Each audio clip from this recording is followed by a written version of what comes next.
Good afternoon, everyone. Am I audible?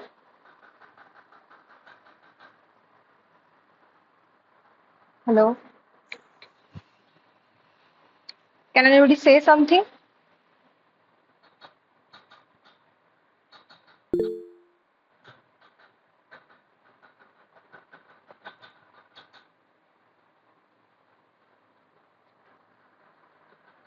Okay. I think I am audible. Let me share my screen.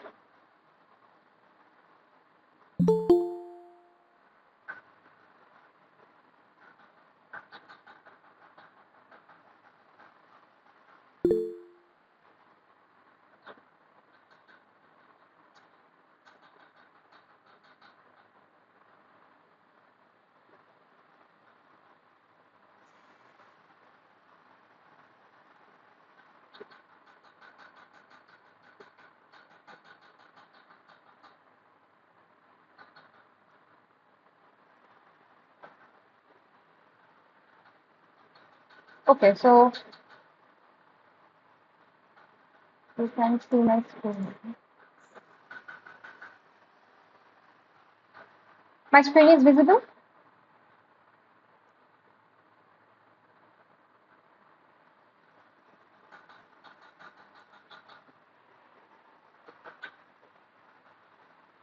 Yes, no, anything?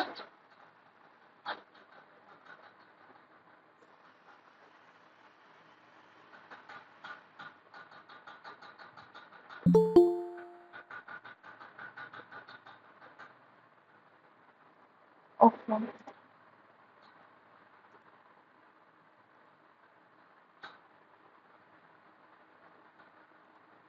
Okay, so myself Srijita. I am a PhD student in IIT Guwahati. Uh,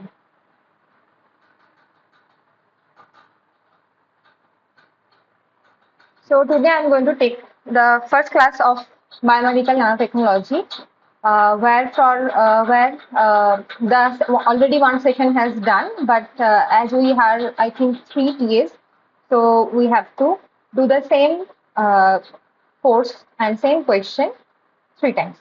So first we will start with some. So what sir has taught you? Sir has taught you about the why nanoscale is important, why nanotechnology is important in biomedical field. So first we'll start with basic question that what is the nanoscale? What defines the nanoscale? Range. Anybody can answer. You can answer by unmuting yourself or in the chat also.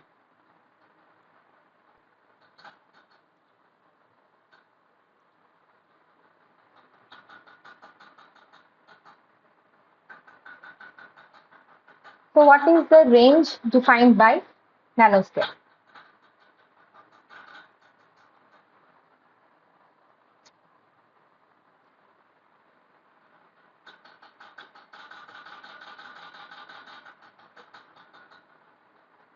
Right. So it is 1 to 100 nanometer. Beyond that also till 1000 nanometer basically we can define it. But nanoscale means the significant part of the nanoscale is 1 to 100 nanometer. So as you can see,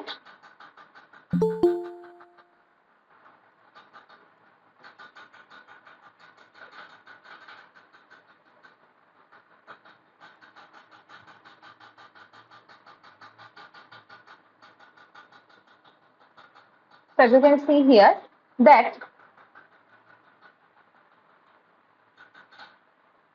the macro range is defined in 2 billion nanometer to 5 billion nanometer scale. Micro range is 80,000 nanometer to 2000 nanometer range, and below that, that is 100 nanometer to till 1 nanometer or less than that is called the nano range.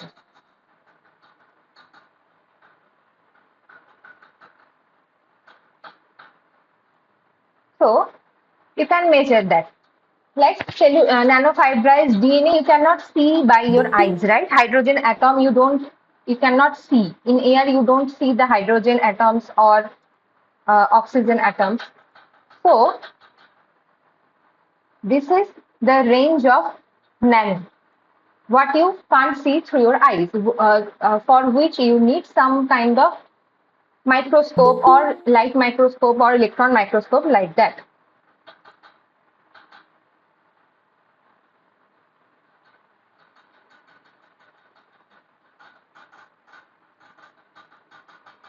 Then comes the micro scale, which you can see little bit but not fully, right? Our hair is of micrometer thickness, and beyond that, more than that is all macroscopic elements, right? So here also you can see in another case, you can see that atom is less than 10 to the power 10 meter, that means 1 angstrom. Then comes the DNA, then comes the small molecules, nanoparticle range is between 10 to 100 nanometers. Then comes the transistor, then bacteria cells, then comes our red blood cells, then our human hair, then comes the sand grain, and like this. Okay. So this is the nano range. Very small, very, very small range. Next, what is the diameter of human hair? So we all have hair. So what is the diameter of that?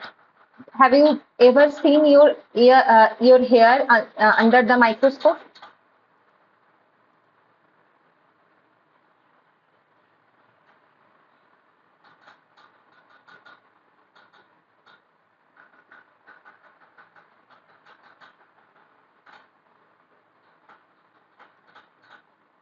Yes, no.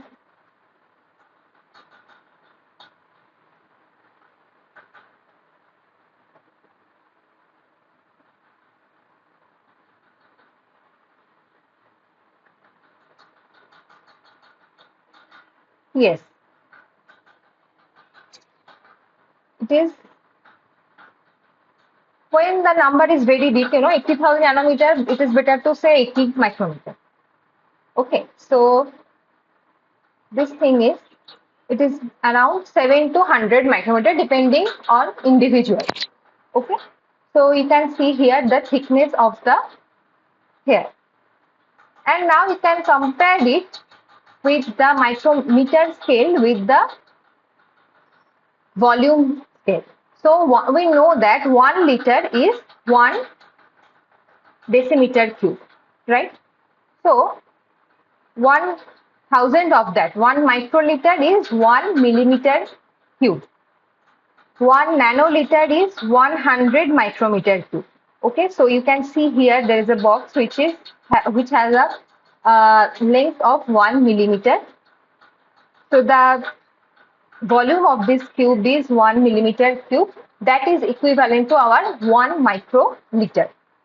And 1,000 of that 1 microliter is this portion. This little bit portion is 1 nanoliter. Again, 1,000 of 1 nanoliter is 1 picoliter, and then comes the 1 femtoliter.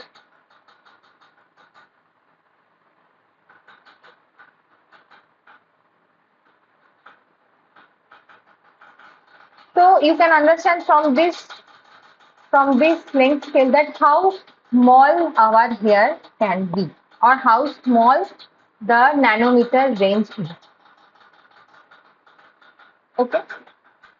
So now tell me, What is the example of 0D material? What are the examples of 0D materials?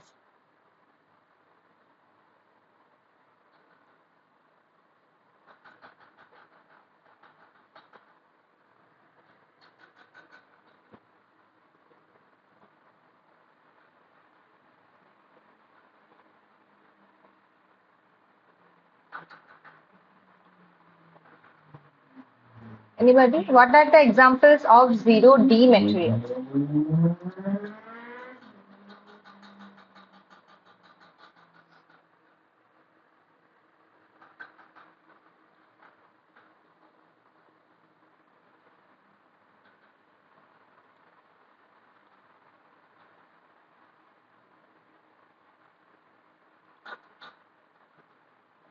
B, are you sure?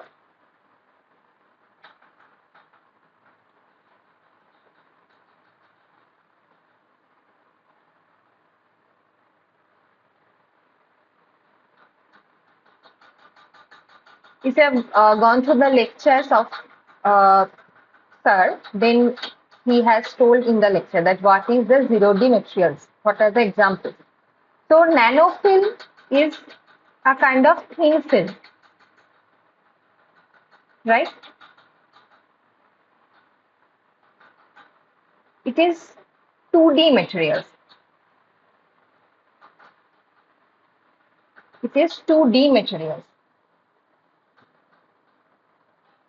That means it has only one scale. 2D materials has only one scale, which is less than nanometer. Rest of the two dimension is not below the nanometer. Okay, so that is what is your nanofilm.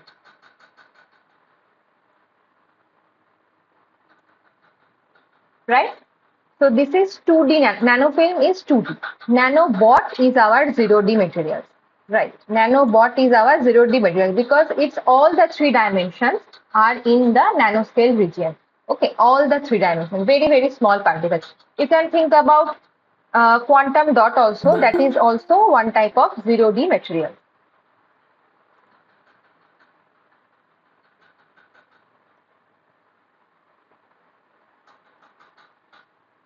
Okay. So these are the same classification, that is 0D,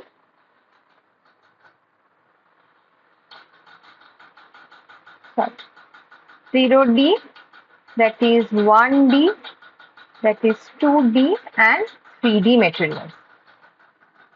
0D means all the three dimensions are in nanoscale. 1D means only 1D means one dimension. 1D means two dimensions in nanoscale. 2D means one dimension in nanoscale, and 3D means all the three dimensions are in macro scale. Okay, that is your anything. That is that the example you have shown that diamond is a 3D scale. Okay. So here also there are examples. So under 0D comes the nanospheres, quantum dots, nanoparticles, very small nanoparticles. Okay, not the size of like 200 nanometer particle. Nanoparticle cannot be in 0D region. Okay, so it has to be less than 10 nanometer. Then comes the 1D. 1D is the nanotubes, wares, some types of nanorods also comes under 1D. Then comes the 2D nanomaterials, which is the thin films, which is the carbon graphene sheets, carbon sheets are under 2D nanomaterials. Okay. Then comes lastly is the 3D. 3D structure is anything like polycrystalline, like the diamond, like our liposomes. Okay. So these are the some of the examples of them. Next comes why nanoscale is important. Why we have to go to in the nanoscale region to do everything. because earlier it was not the case. We usually do things in the macroscopic levels, right? But now why the change has come? Why nanoscale is important?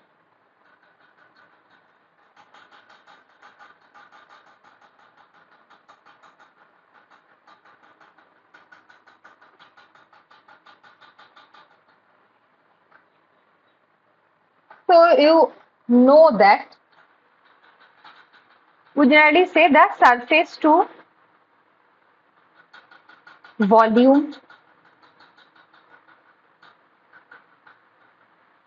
ratio is high in case of nanoscale particles, right?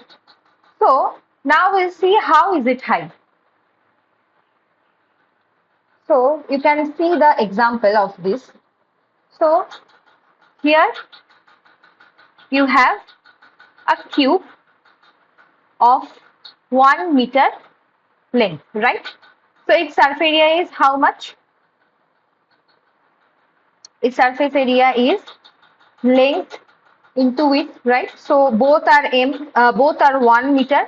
So it is 1 into 1, and number of sides in a cube is 6.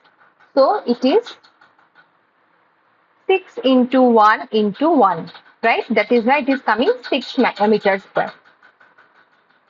Now, if we divide this 1 meter by half, right? So what will happen? You can see if a cube is divided by all sides in half, so it will generate 8 cubes, 8 small cubes, right? So now each side of one cube becomes 0.5 meter, right? So 0.5 meter is length, 0.5 meter is also the width.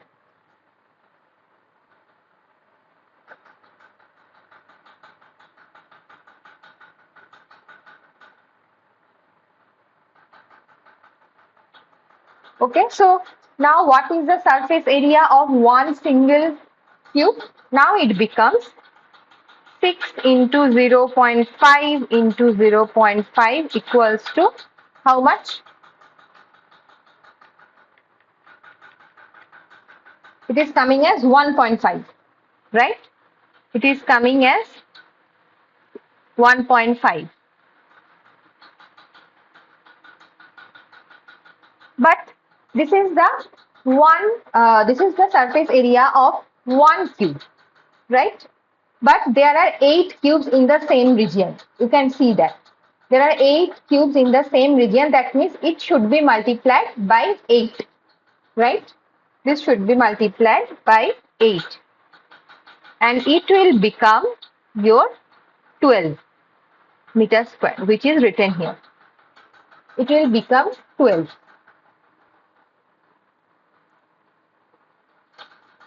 It will become 12.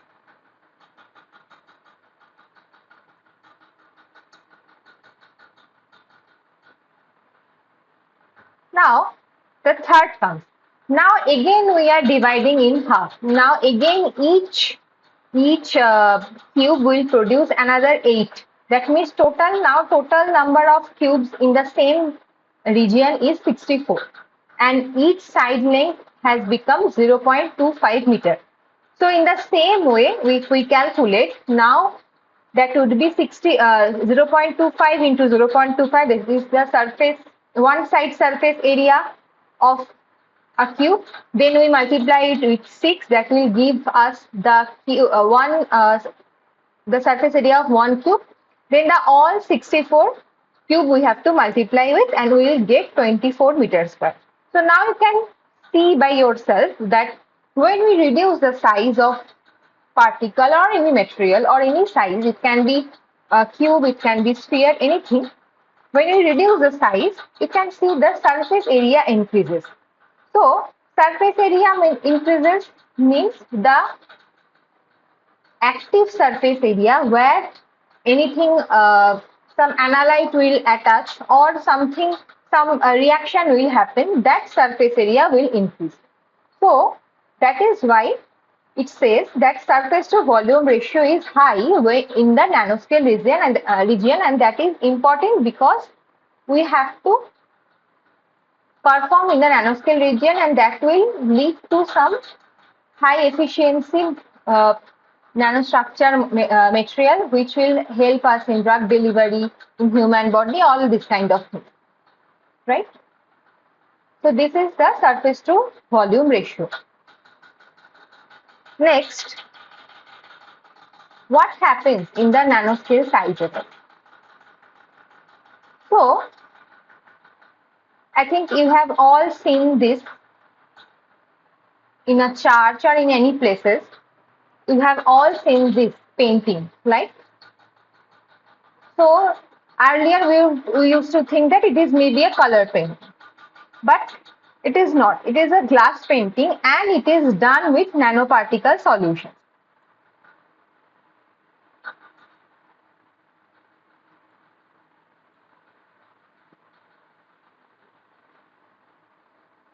And it is done with nanoparticle solutions. So you can see these are some of the examples of gold nanoparticles. And gold nanoparticles or any kind of nanoparticles can be formed in different sizes. Size is a very important thing for nanoparticles. So you can see the different size here.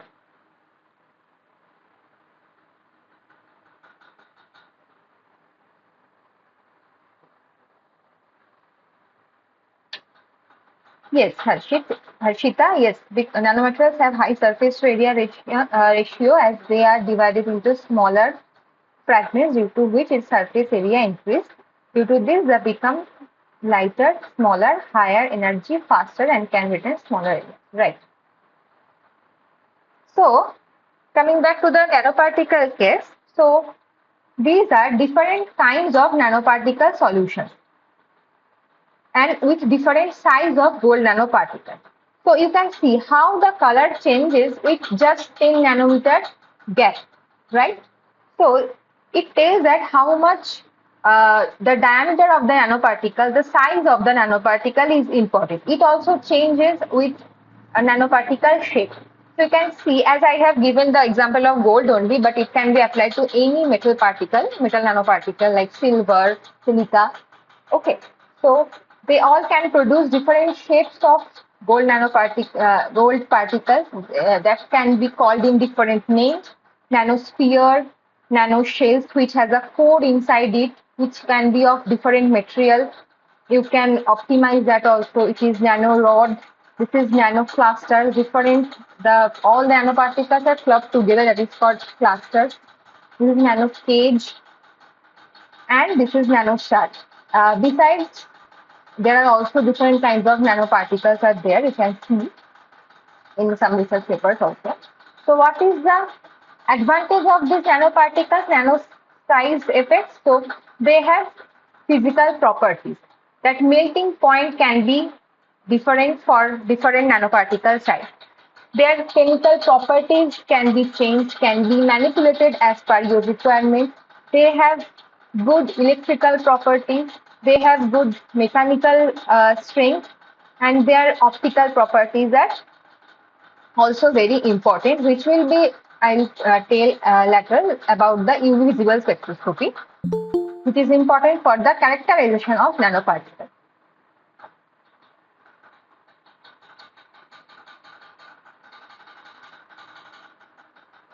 So, if you take one gold nanoparticle, what can it do? It can be, it can done, can do anything. Like anything means you can see it, protein, any kind of protein, any kind of antigen can be attached to the gold nanoparticle. Any ligands can be attached to the gold nanoparticle.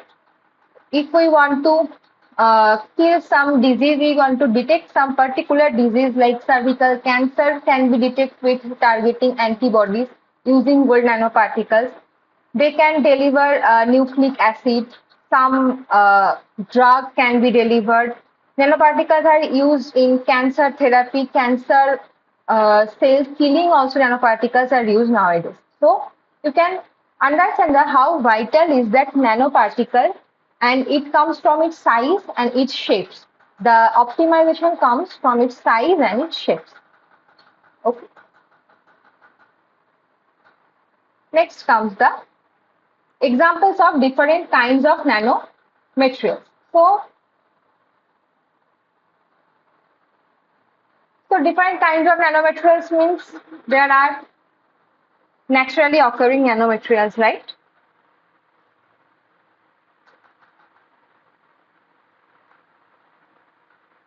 Naturally occurring nanomaterials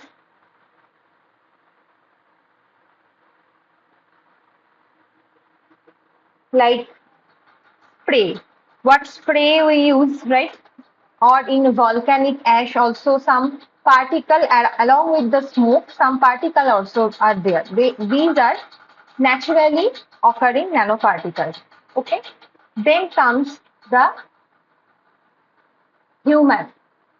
Different type of nanomaterials which is from human. So human generate cooking smoke. In the industrial, you can see that is human originated nanomaterials. That is the cooking smoke, the industrial smoke.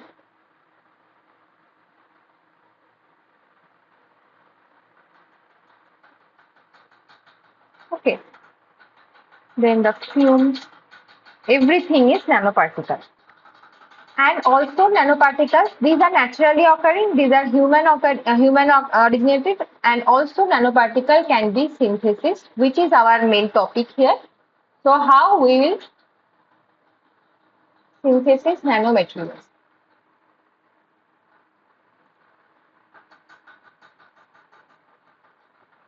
Next,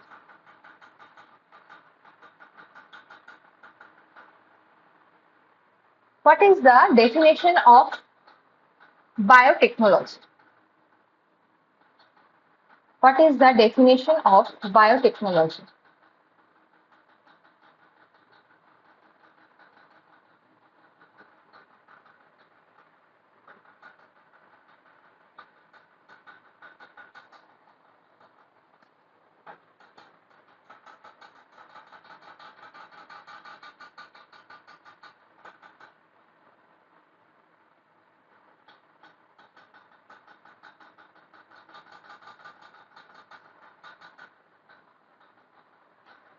Okay, so let me show you a paper.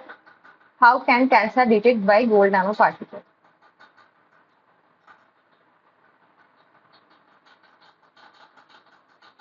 Just give me a minute, I will show you a paper.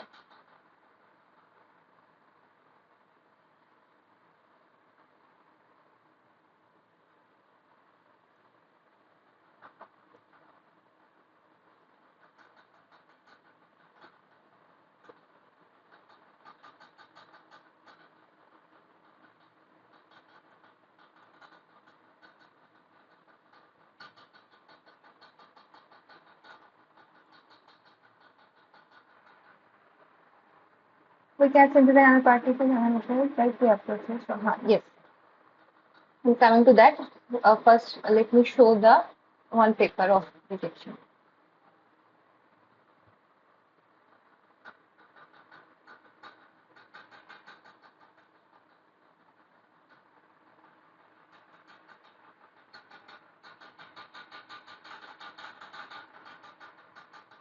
So you can see here. One minute.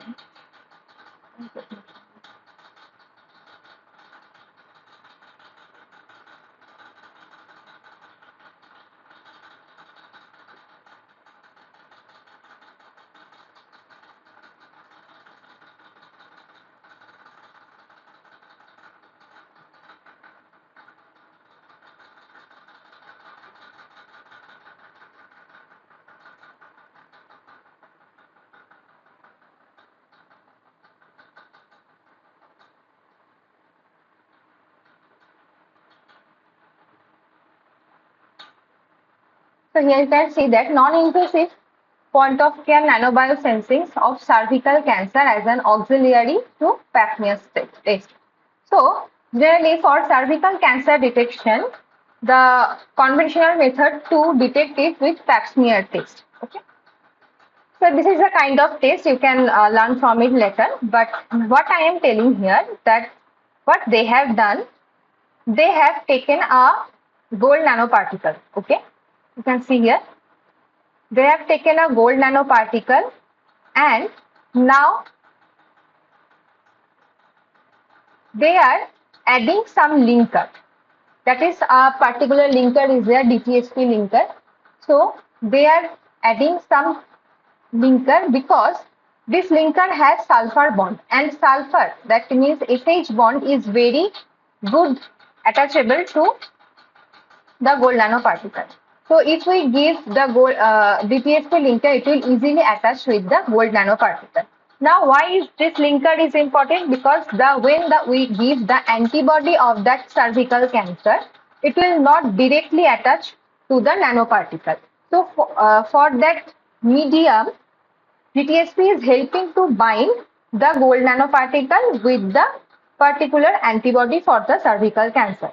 So you can see that after giving the DTSP linker, now the antibody can be easily attached along with the nanoparticle, right? And now when we give our sample or some patient sample, it will specifically find that antibody is specific to cancer, specific to cervical cancer. Okay, so that will specifically find the antigen or the opposite immunoglobulin for the cervical cancer from the patient sample, and it will attach to it. And now you can make a device to take it out. So you can that is how you can separate. Basically here they have not shown the separation process, but this is how that is attached with the sample. It is happening outside of your body, and it is a patient sample in where you can get multiple interference also, but as we are giving a particular antibody, so it will find the particular antigen for that, and it can detect the specific cancer in a person's body.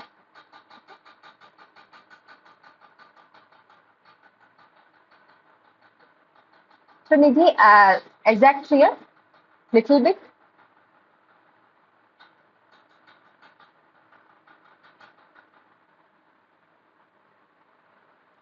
Okay. So here we come back to our question that what is biotechnology? So biotechnology involves two things. One is nanobiotechnology. Another one is bio-nanotechnology. So nanobiotechnology talks about with the help of nanomaterials, we will image something or we will do some application like just we have said about the cancer thing. But for that we need some nanomaterial. So that comes under the nanobiotechnology. And then what is bionanotechnology? It is the understanding of biological nanostructures. So in our surroundings, we can see many things which are nanostructures, but they are like biologically originated. So that study of those things comes under bionanotechnology. Okay.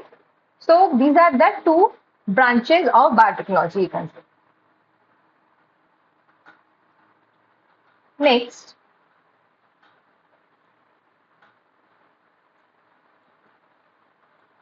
what are the applications of biomedical nanotechnology? So why this subject or why this term biomedical nanotechnology is so important? Because it has immense application. Okay, So biomedical nanotechnology, you can see that biomedical nanotechnology can be used in imaging, right? With the help of nanomaterials, we can image if we can see the effect of some drug or some nanomaterials uh, coated with some drug in human body. So first we can not test on human body, so that is why they have taken the mice model. But this after checking on the mice model, we can apply it on the human body also. So this is one application, bioimaging. Next comes the tissue engineering. Tissue engineering, people now make wearable sensors.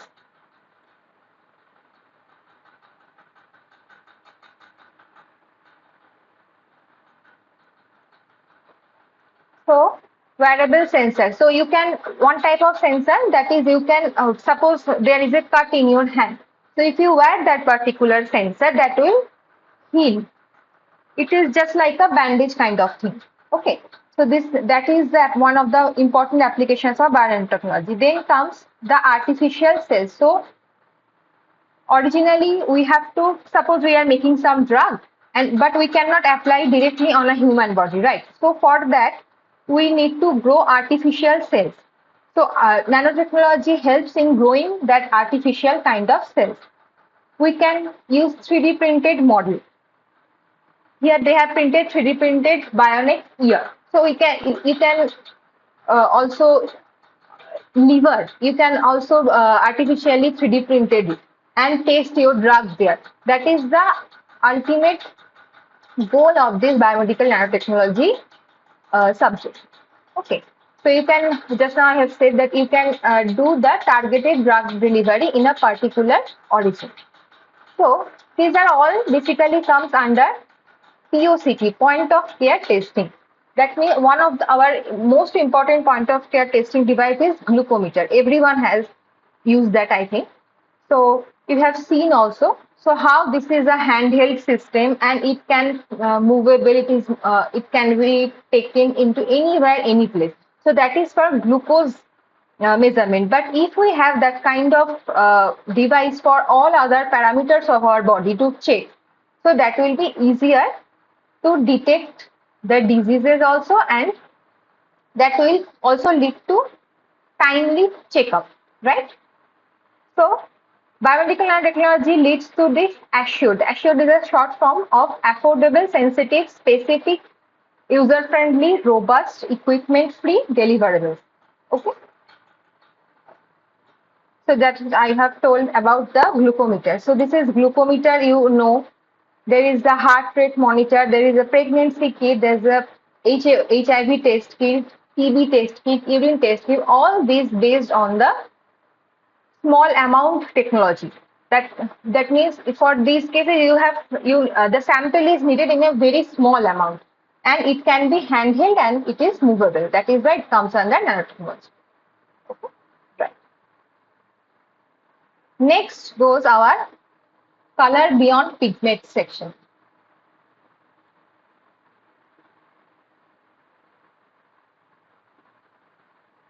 So here you can see that you have seen this kind of, I'd say, the beetles, different types of beetles. You can see the color in their back. But you might wonder that from where that color comes. It is not a pigment, it is not a dye. The color in our clothes comes from a dye, right? But in their case, it is the natural things. But why they show different? This is very interesting. We'll see later. So you can see the butterfly. Butterfly is a very beautiful creature. So from where these beautiful colors come? So if you go or if you zoom these things under a microscope or under an electron microscope specifically, because under optical microscope you cannot see these things. These are very small nanostructures. We will see this kind of nanostructures there, this kind of patterns there, right? If you again zoom it, you can see this kind of structure, the net kind of structure, right? For different color region, you can see different types of nanostructure or nano patterns are present. And what is happening there when light falls on the wings of the butterfly, it will generate different kind of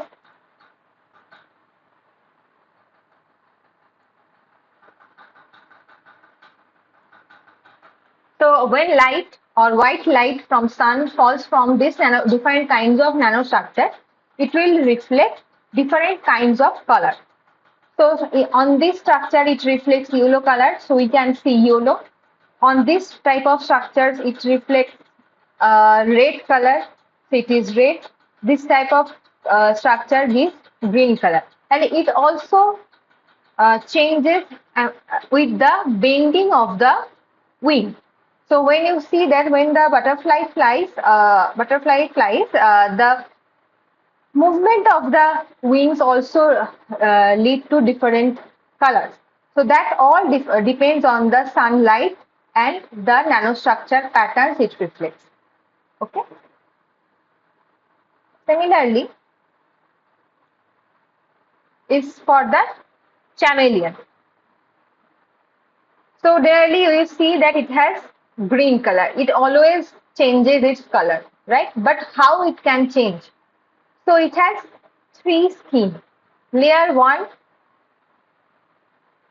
of the skin, layer 2 of the skin is yellow, layer 1 of the skin is white, layer 2 of the skin is yellow, and layer 3 of has melanin granules. So when it is around leaf in a tree, so what happens? It when the white light comes in, everything is absorbed except the blue light, and blue light reflects back, and when it passes through the yellow second layer, it becomes after interacting with the yellow granules, it gives a blue visible light. So what we can see from top is the blue color of the chameleon. But sometimes what happens? Chameleons clump melanin granules together when they are stressed or in a mood. So suppose they see some kind of danger, some kind of fear outside. So what they do, they clump the melanin granules. And now what happens when the white light comes? It reflects many other colors apart from the blue. So when this mixed color passes through the yellow layer, it gives a different color. So that is how the chameleon changes its color.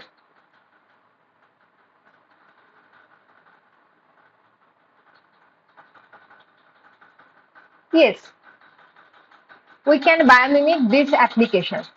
That is the goal of this structure.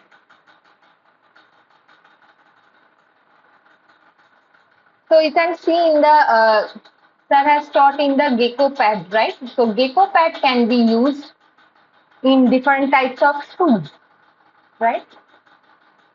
If you remember.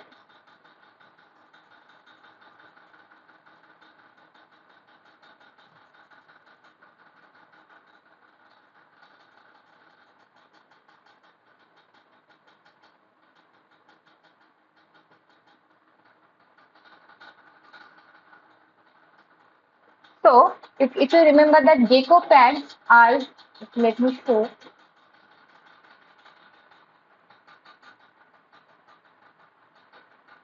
So you can see, right? So gecko has a different kind of. Gecko is sticky, but it doesn't fall to the ground, right? When it sprawl to the wall, right? But if we do, we will fall down. But why they are sticky? Because they have some kind of structure, mesostructure at their hand, right? So you can see the structure of the zoom version of it. So you can see how beautifully they are patterned, and that helps to stick them into the wall or anywhere. So this technology is used in the gecko shoes. So these shoes can be helpful for mountaineering, right? So this is the one example of biomimicry. If you go through these slides, you will get like hundreds of examples. Okay, so this is the gecko shoe. Next,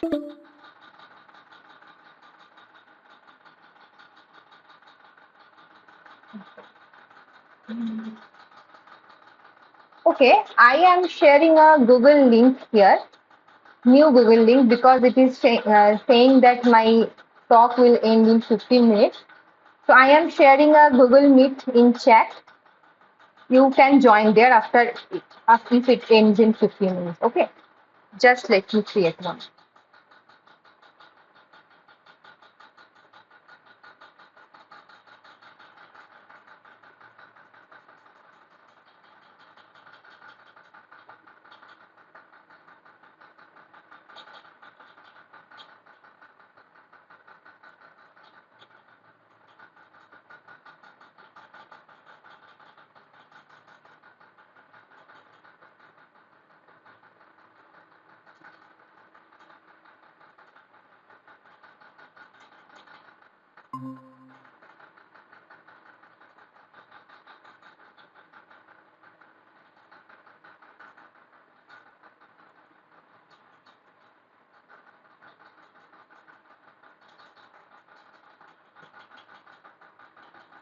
So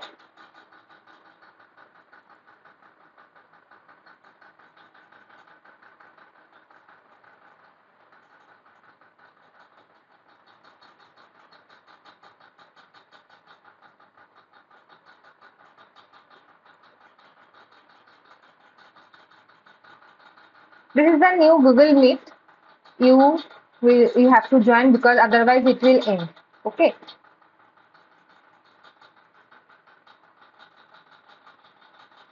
So join there immediately. I will change there. You can leave this meeting and join to the new. Yes, right now. Otherwise, it will anytime will end, so that will be difficult.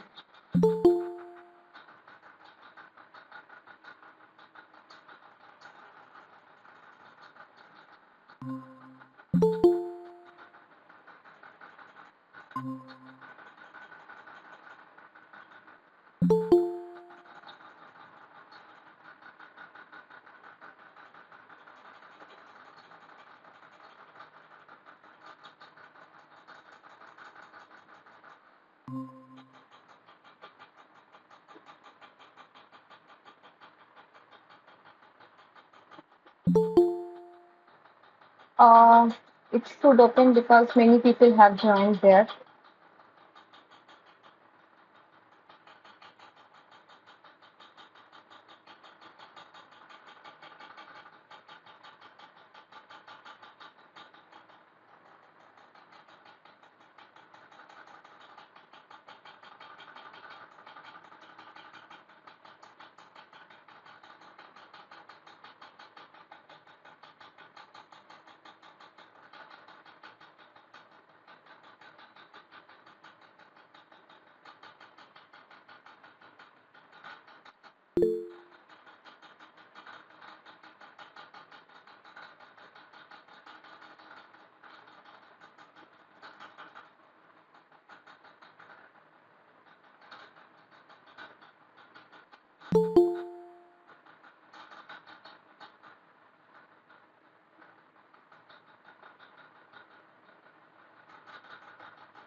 So what I am telling that I have shared a link in the chat. Please join that call because otherwise this particular call will end in some 10 minutes or more. Okay.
Wait, I'm saying.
So I have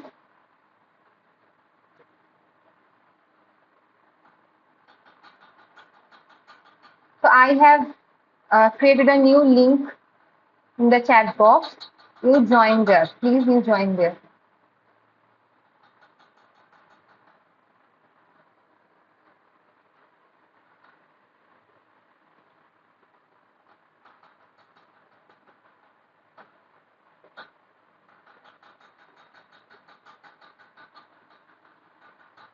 So I have shared in the chat that a link of Google Meet, new Google Meet.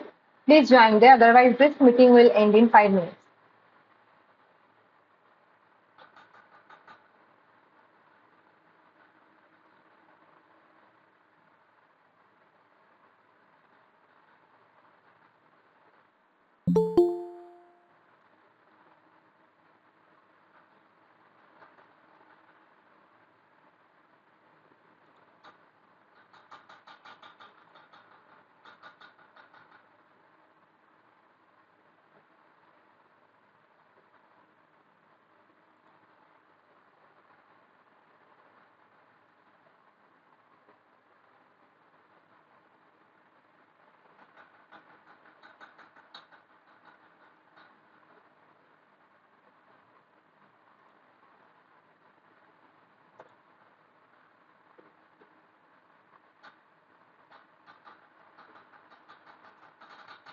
Okay, so I am ending this chat. Now I will talk in the new meeting.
Okay, can you see the screen?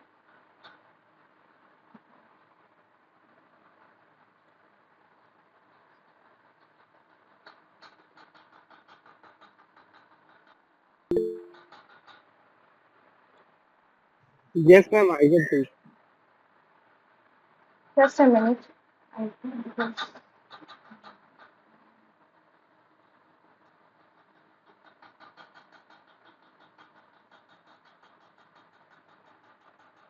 yes.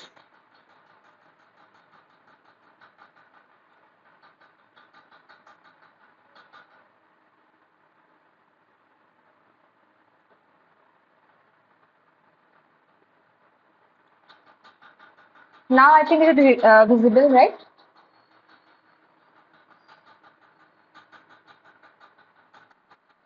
Yes, visible. Okay. Anusha, can you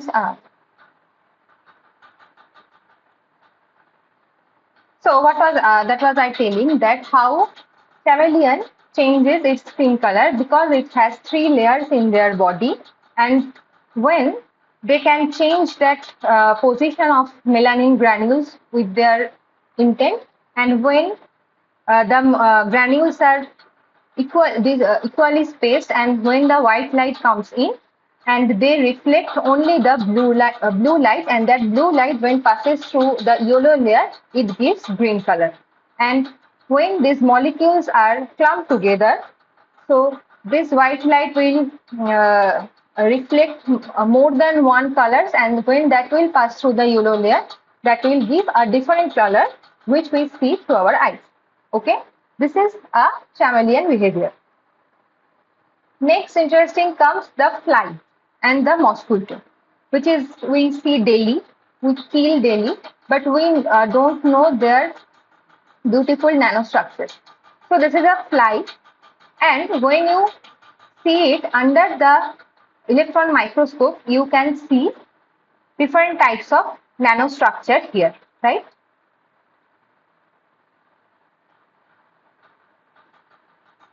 You can see their big eyes, and the whole eyes is nanostructured. If you zoom in the B image, you can see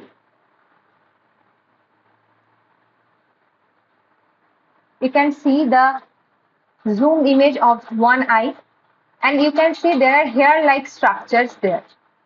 In each of the nanostructure, a nano pattern, there are hair-like something. This is called labium. So labium supports. That is why we cannot kill a fly. If you ever try to kill a fly, you cannot kill it, but you are able to kill a mosquito because their nanostructures are not that sharp. But fly has a very sharp nanostructure. That is why their visibility is so high because of these nano patterns that they can see some little bit movement. This is the mosquito, and the mosquito which they put in our body. So this is the length of this. They consist of insertion guide, microelectrodes, and the contact point. And you can see that how it is look like inside under the electron microscope. Okay. Next comes this gecko pad. So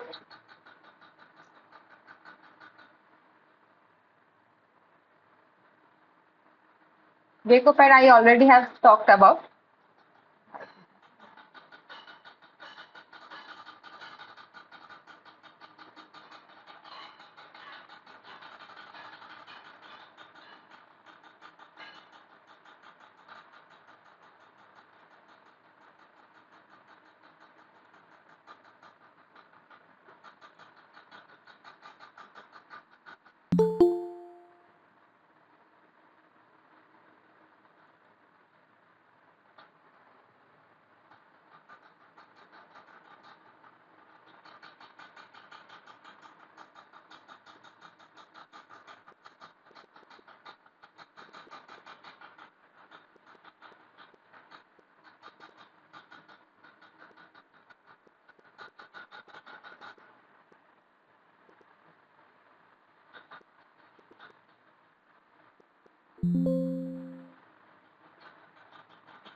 Nanostructure itself doesn't give colors. When the light falls on the nanostructures, and some wavelength of the light is absorbed, and some wavelength of the lights are reflected, and that reflected light, that reflected wavelength of the light we can see through our eyes, and that is give the particular color to that particular nanostructure.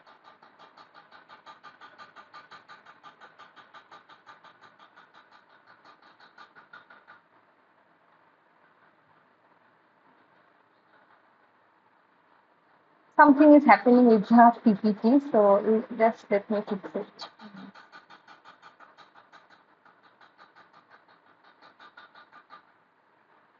I don't know what it is wrong with it meeting.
What are the advantages of nanotechnology? So I have shown you this slide that nanotechnology, because of their small structure, can be applied to human body or any mammalian cells, right? So you can see here the example of bioimaging. What it is doing, that suppose you are creating some kind of nanoparticle which can kill some kind of cancer, right?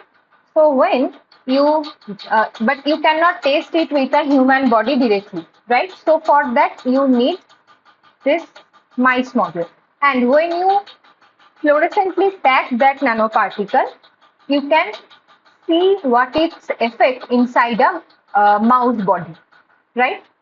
So macro thing cannot be entered, cannot be sent through any body, right? It will affect, it will have some other effect. But when it is becoming a nanostructure, it is advantage is that it can flow to any places, but it has some particular analytes with which it is modified. So that is particularly leading to that particular cancer zone and help in killing that cells.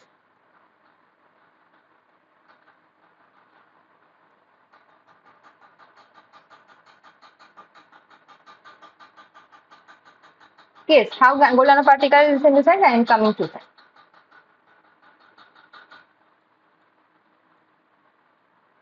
So these, all these things which I have shown till now, this gecko pad and the fly eyes, moth eyes, the chameleon color, all these technologies are being adapted now in the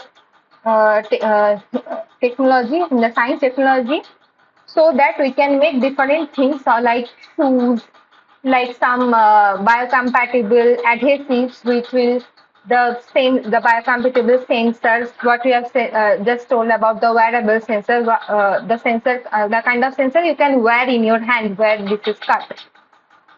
So this is the advantage of this nanostructure, and we are mimicking it in real life.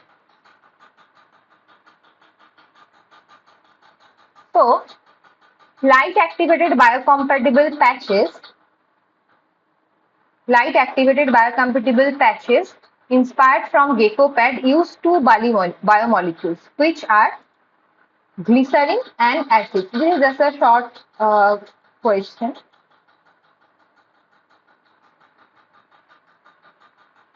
Next is, a gecko can lift how much weight? A gecko can lift how much weight?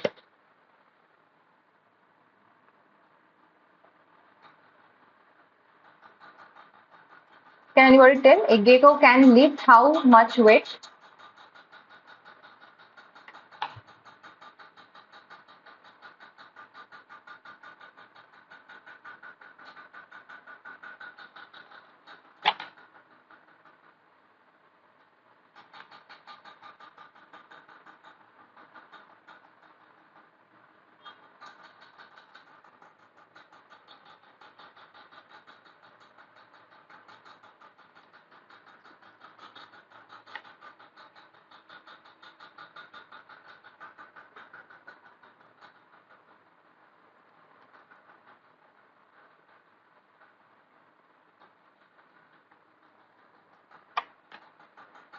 A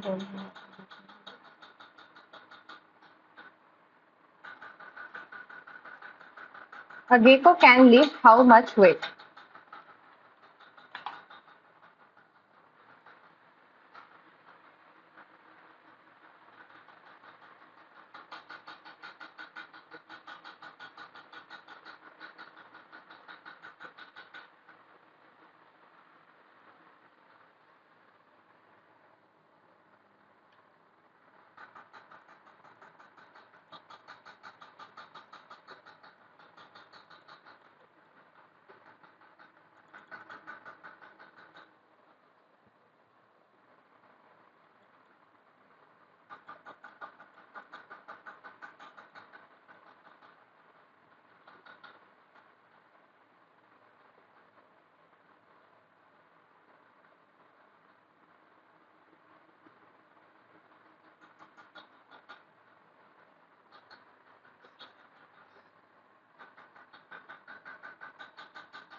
Yes, yes. I am coming to the question. Assignment. One, two.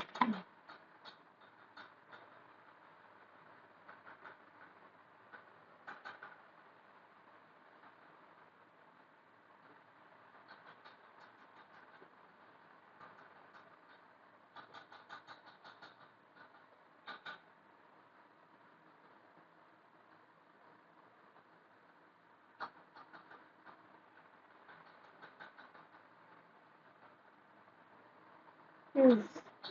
My system is not working actually properly. Apologize for that, but let me fix it little bit.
So your first question was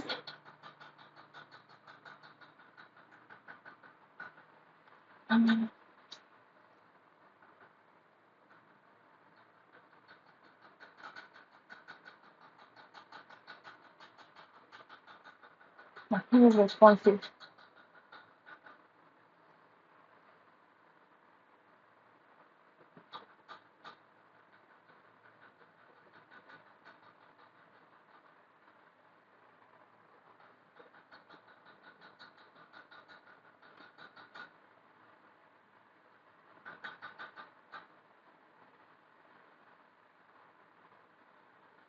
Right. So can you see the assignment page? You are saying that assignments are not easy to do.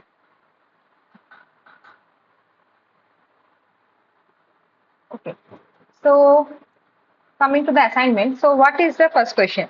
Choose the appropriate characteristics of incidental nanoparticles.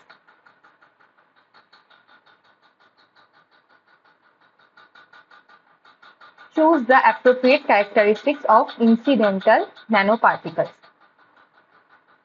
Different shape and uniform size, uniform shape and size, composed of different elements and non-uniform size, and controlled shape and size with organic coating.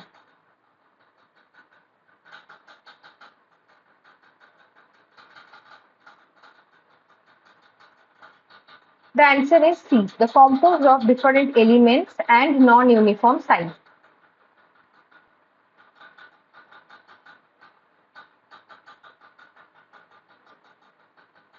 Okay. Next comes energy savings windows designed to stop thermal radiation escaping in winter and prevent the entry of infrared radiation from the sun entering the building. The window glass is located with thin film 5 to 10 nanometer of vanadium oxide.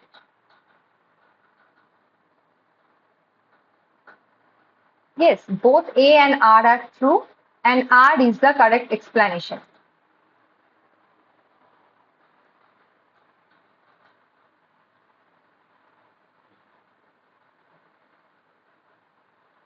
Yes, this is A.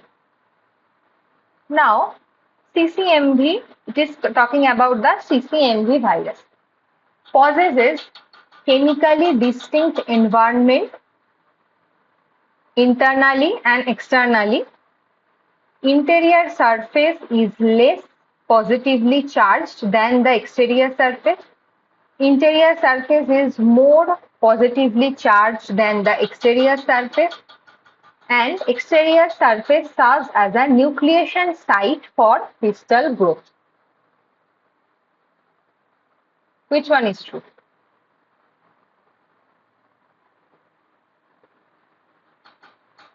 Some guess.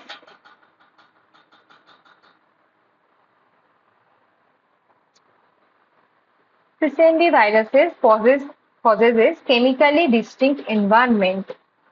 Interior surface is less positively charged than the exterior. Interior surface is more positively charged than the exterior.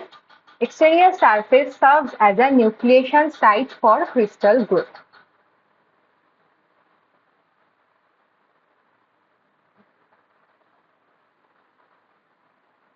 1, 3, and 4.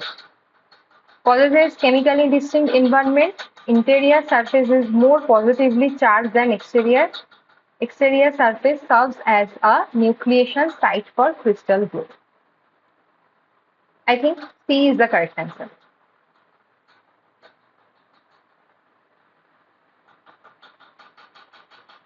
Okay, which of the following is not related to Stern layer?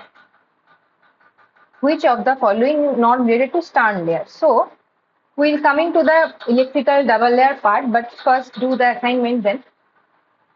Known as electrical double layer, rigid layer of ions tightly bound to the particle. Ions bound to the Stern layer travel with the particle. Sloping plane is the boundary of the Stern layer. What do you think?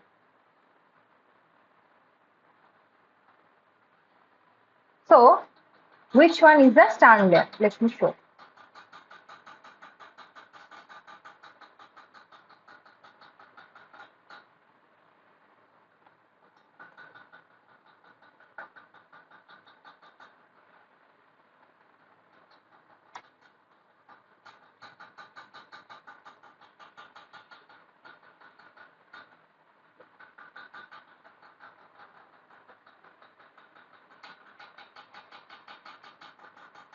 So, We are jumping the electrical double layer part because you have gone to the question.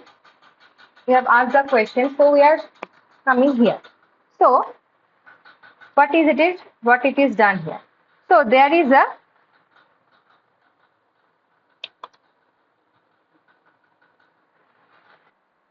negative. There is a negatively charged particle here, right? So here at the surface there is only negative charge, right? So what will happen? Now only, as you can see in the picture also, what will happen? On the positive ions will start accumulating. Positive ions will start accumulating, right? So these positively charged ions are stick to this negatively charged ions. Okay. So here they will move with the negatively charged particle. So they are fixed layer. In this layer, the ions are fixed. This layer is rigid. Okay. This layer is rigid. So this layer is called the Stern layer. Now, some positive ions are still there in the solution. So what will they do? They will move, but beyond the Stern layer. They will move beyond the Stern layer, and that layer will lead to a shear plane or slipping plane. Okay. And from this shear plane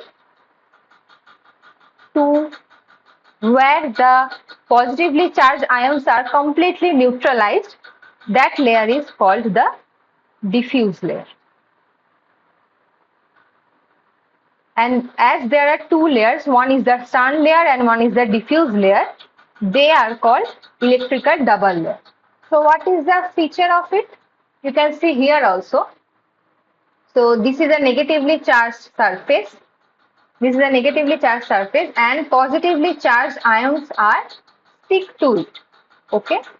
So when the charge are stick to it, these ions doesn't move.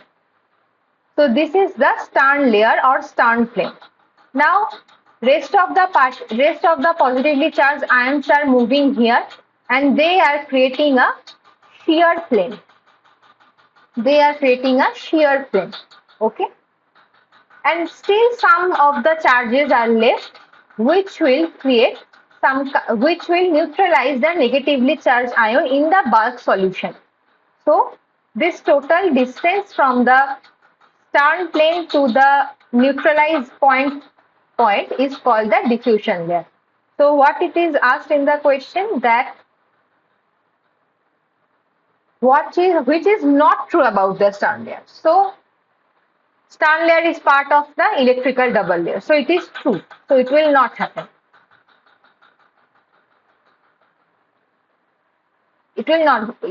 Now, you are mistaken, I think, because the question is which is not true for the Stern layer. So it will not the AB. Okay. Because Stern layer is part of the electrical double layer. So it is not true here. It is true here. That is why we will not take it. Second is rigid layer of ions tightly bound to the particle. It is also true for Stern layer. So here it will not peak, right? I have shown you that here the rigid layer. Here in case in this image it is the positively charged layer is the rigid layer, which are always stick to the negatively charged particles. Okay. So B1 is also not true. Ions bound to the Stern layer travel with particles. Now you think the definition. What I have just shown? that the rigid layers are stick to the particle. So obviously this is contradictory. So this is not true about the Stern layer. Last one is the slipping plane is the boundary of the Stern layer. Slipping plane is also not the boundary of Stern layer, right? So you can see that this plane is called the Stern layer or Stern plane. Slipping plane is the outsider one. Okay.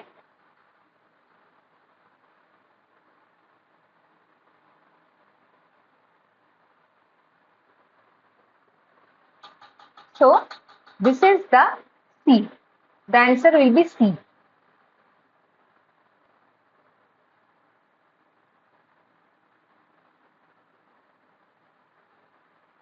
No, Nikhil, the answer will be C because I have just said that the Stern layer has the rigid ions.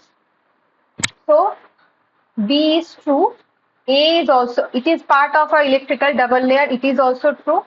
And it is the boundary of the slipping plane is the boundary of the Stern layer. It is also to some extent true because you can see that here is the Stern layer and here is the slipping plane. So it is one of the boundary of the slipping plane. Right. So it is also true. So which is not true is the third one. Fifth question is nanomaterials properties differ from their same mass of material. Nanomaterials properties differ from their same mass of material because conduction band and unoccupied band lies close to each other. Conduction band and unoccupied band separated from each other. Electron motions become confined. Both B and C. What do you think?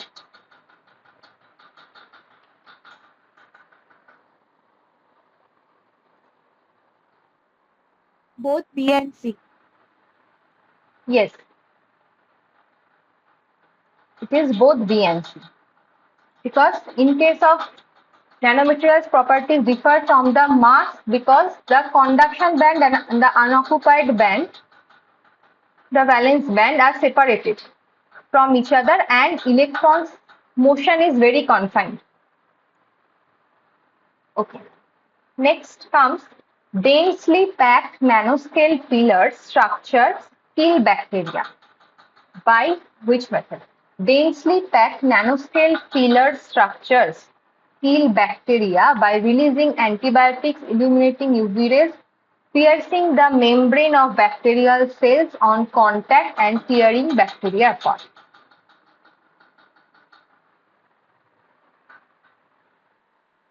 C. Yes, it is C. Densely packed nanoscale pillar structure kill bacteria by piercing the membrane of the bacterial cell. Next, the role of citrate and thiols in metal nanoparticle synthesis is to what? So someone is talking about the synthesis process. Let's complete that portion.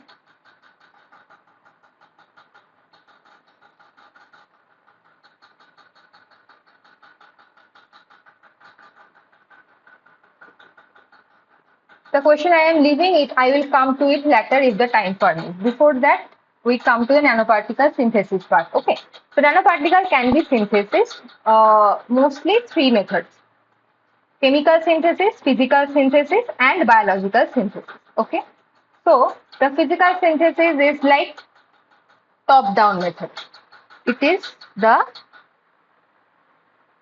top-down method. Top-down method means suppose we have a bigger particle and we are crushing it to make smaller size particles. This is called the top-down method. Top-down.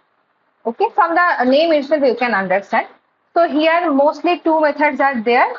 The milling method, rod mill, ball mill can be used for crushing bigger particles. It has a particular grinding medium and this is blue color materials are our material. And if we rotate it in a mill, it will create smaller particles of the bulk material. Okay. Next one is the, I have shared some YouTube videos, YouTube links of this process of the principles of ball milling or the laser ablation method. You can see, I will share this PPT, you can see there. Okay. So in case of laser ablation method, what happens? So a targeted laser is there, and at the bottom you can see there is a target holder and there is a target. This target is made of our desired material. Suppose we want to make gold nanoparticle, so we are keeping a gold metal bar there. Okay. So now when we uh, enlighten the metal with the laser, okay. So what will happen? Inside distilled water or in a vacuum chamber, it will create some, it will just crash the metal and create smaller particles that will lead to our gold nanoparticle. One video you can see here.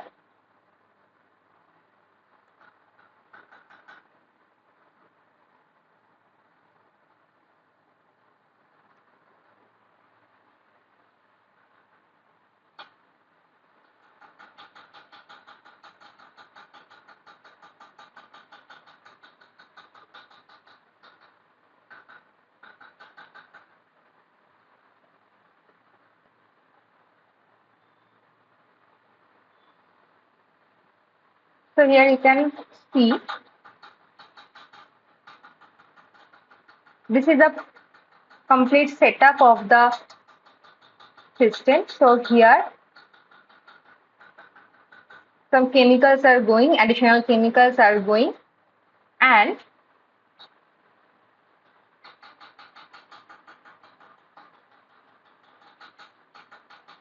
from here the laser comes, and when the material is there, it is creating some particles. So laser is given, it is bombarded on the metal particle or metal wire, and now you can see how it is breaking them into smaller particles. This is the laser ablation flow in a laser ablation method in a liquid flow. Okay. There's another video. Hello, science enthusiasts. So here you can see that how the laser is coming. How the laser, this is the laser light, how the laser is coming. And here we have kept a metal plate here, whose nanoparticle we are going to make. So this laser is bombarding on the surface of the metal sheet, and it is creating nanoparticles of the same material, and it is going and deposited on a surface. Okay, so you can see.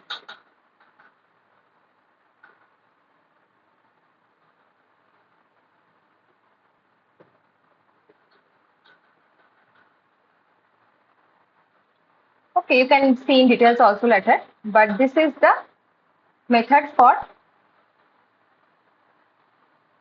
physical method where the top-down approach is used. Next one is the chemical method of nanoparticle. So what generally happens, I am giving the example of again gold nanoparticle. You can do it for any other particles. Silver nanoparticle is also very important.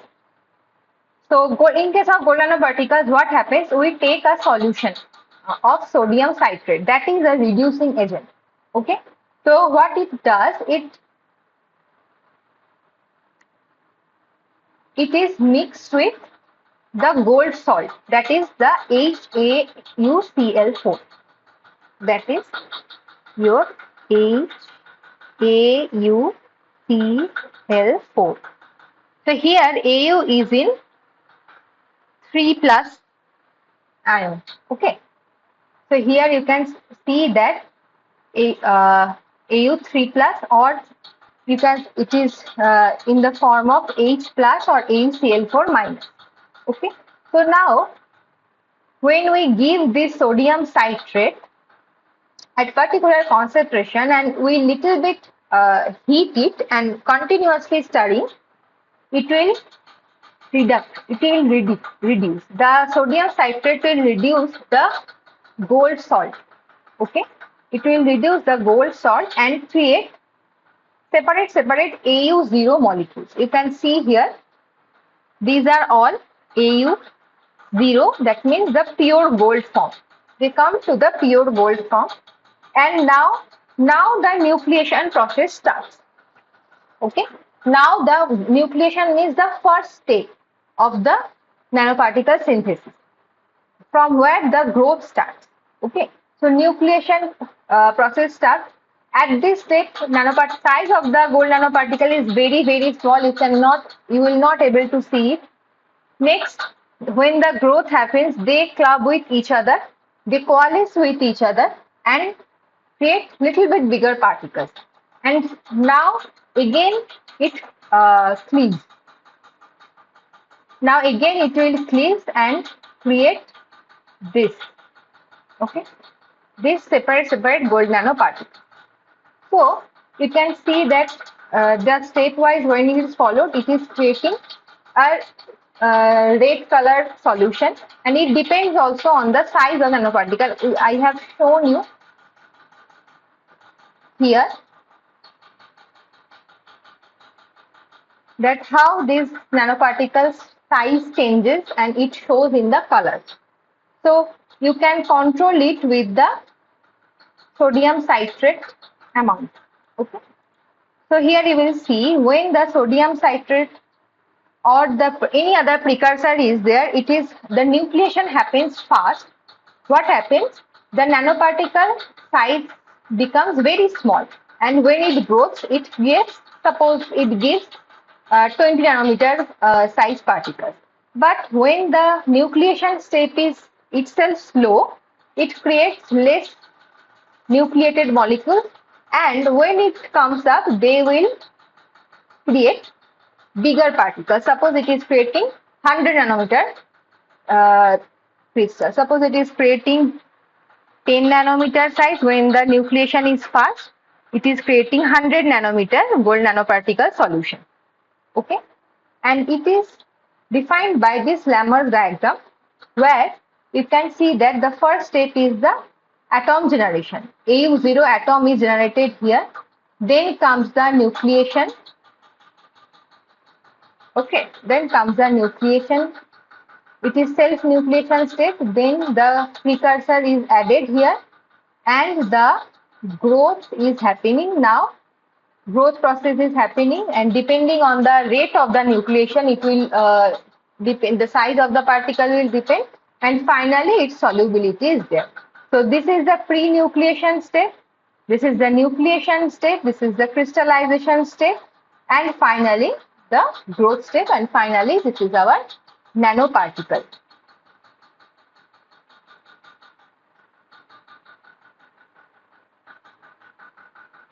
Yes. Just a minute. What is?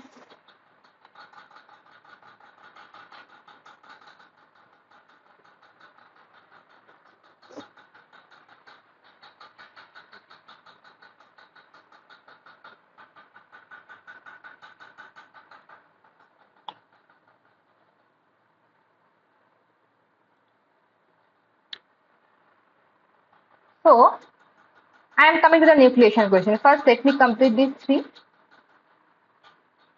Next is the biosynthesis.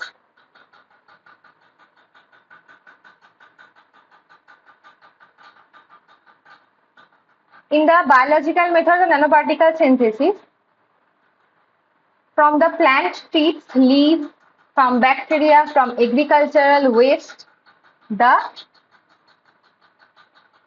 they are helping reducing the gold agent. Here we are not using any kind of chemical reducing agent like sodium citrate, sodium borohydrate. Here, this natural things is mixed with the gold salt, and they are helping in reducing the gold salt to AU0. So you can see here there is a microorganisms or plant extract, And this is the salt concentration means gold salt, or here they are creating silver nanoparticles, that means silver salt.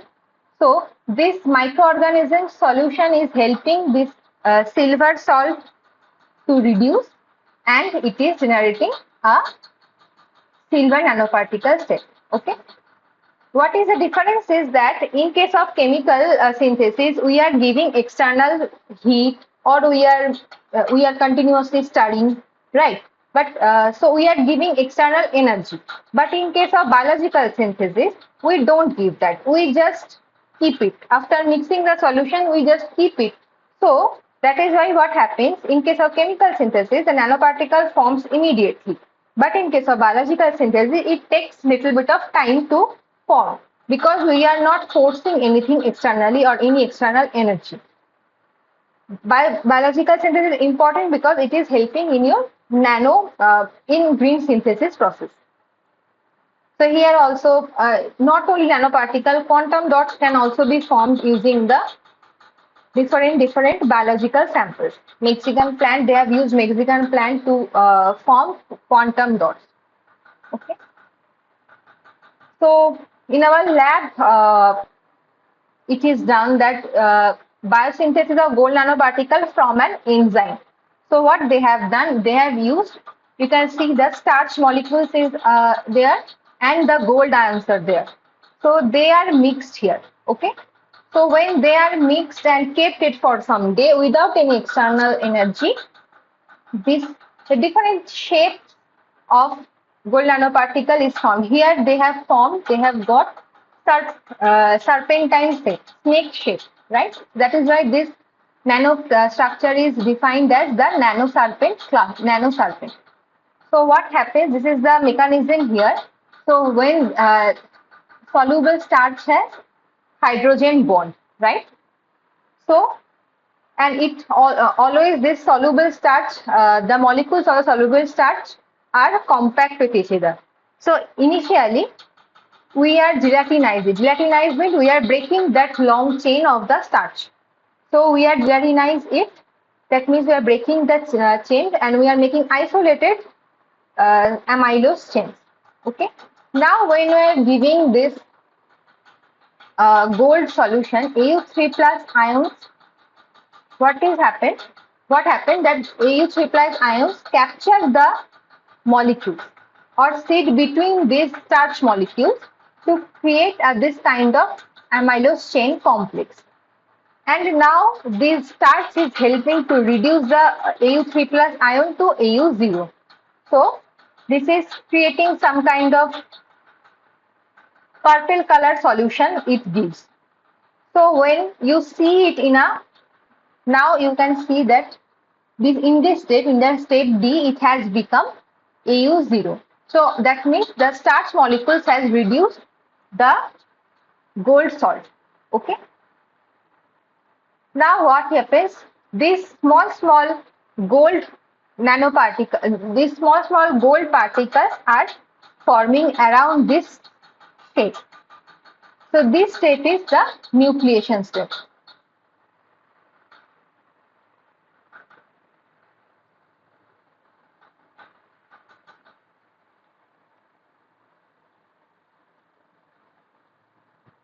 So nucleation state is the first state.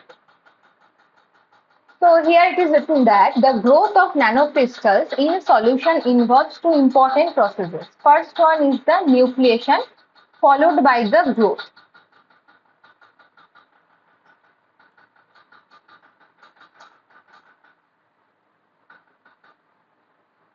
So nucleation means the first formation of the gold nanocrystal. Okay, the first step. Now here it is gold. In case of silver, it is the first formation of that metal particle is the nucleation. Now these small salt particles will coalesce with each other or club with each other, aggregate with each other to form a little bit of bigger particles, which we will define as the final gold nanoparticle solution or silver nanoparticle solution. So the first formation of this metal ion, that is Au naught atom, is the nucleation state. Okay. And in this work also they have used the enzyme, but here they have used the amylase enzyme. So alpha amylase enzyme also reducing the gold nanoparticle to form AU0 atoms, and this is forming our gold nanoparticle. In both cases, you can see that how the shape of the nanoparticle depends. Here we are getting serpentine structure, and uh, it is giving a purple color solution. And here, when we are getting a gold spherical shape of gold nanoparticle, it is giving a red solution. So by uh, seeing the color of the solution, you can define what type of nanoparticle you have formed. Okay. Is it clear? The nucleation step. So Yes, coming ma'am. back to the question, the role of citrate and thiols in metal nanoparticle synthesis is to prevent the reduction of metal salts, accelerate the reduction process of metal salts, prevent the agglomeration of metal nanoparticles, carry out the oxidation of metal salts. Now tell me, what do you think?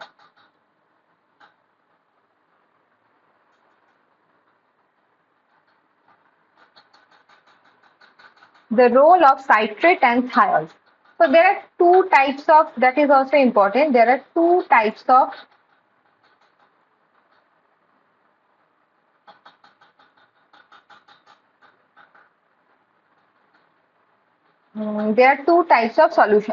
solutions here. So here we are using sodium citrate to reducing the gold nanosalt. Another thing is there which is called capping agent.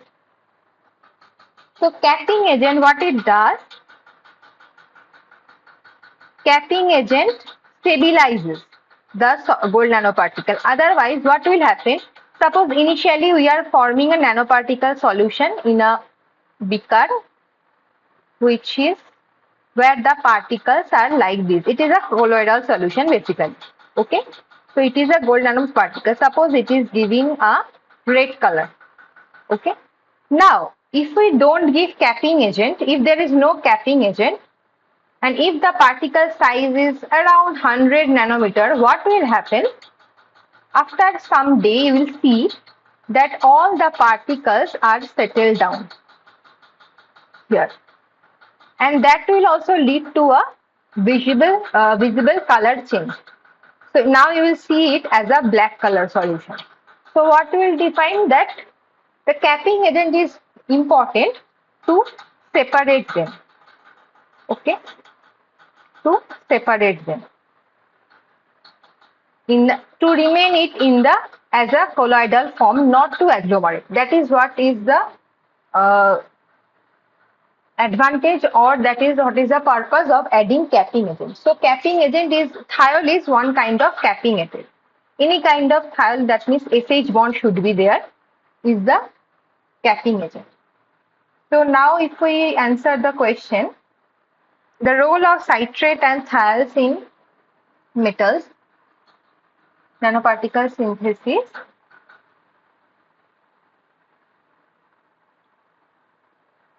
Yes, accelerate the reduction also, but as they have talked about the thiols here, so thiol is not reducing the gold nanoparticles, right? And also you can see in the biological synthesis method, citrate is even also not needed, because the biological material itself is reducing the gold nanoparticle solution.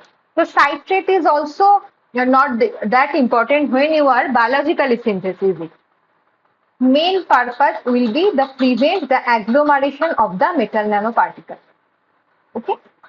Main purpose is the, as thiols is there, you can think of thiols, and you can say that citrate is reducing the gold nanoparticle, but if you think that the biological nanoparticle synthesis method, citrate is not needed, right? So their main purpose is to prevent the agglomeration of the metal nanoparticles. Okay. Next question. Materials and setup required for silver nanoparticle synthesis by laser ablation method.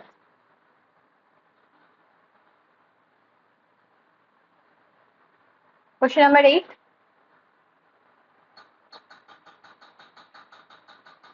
Materials. So for gold nanoparticle synthesis, we need HAUCl4 solution, right? And for silver nanoparticle synthesis,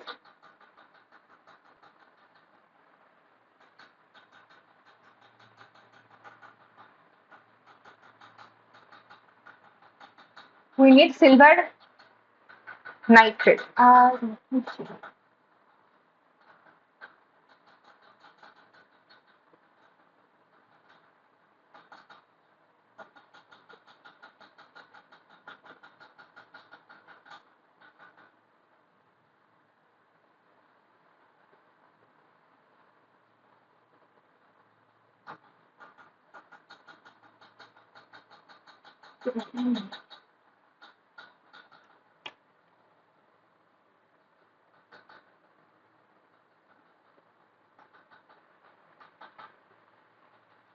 So what I think it will be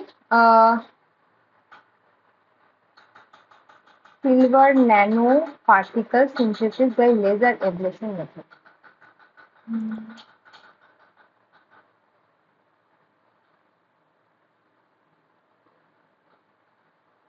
As it is saying a laser ablation method, then we don't need silver nitrate because I was thinking chemical synthesis. For chemical synthesis, it is needed silver nitrate salt solution is needed. But as it is saying laser ablation method, it should be silver slice. Okay, silver size. This laser mirror convex lens, ultra pure water, and XYZ stage. Convex lens is need to convert the laser, right? So 8C will be the right answer. Next is the biosynthesis of cadmium sulfide nanocrystals done by which one?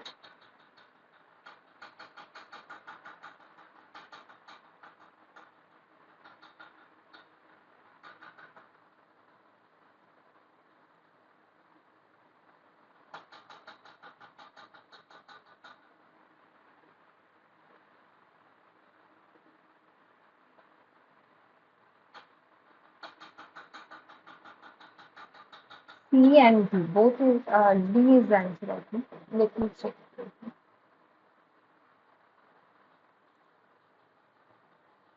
Biosynthesis of cadmium sulfide.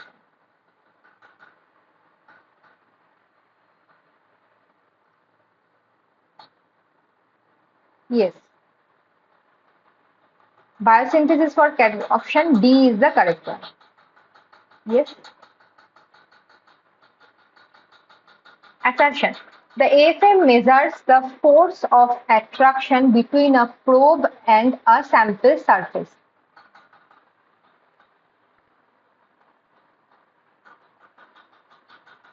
Works only on the conducting samples. Which one is true?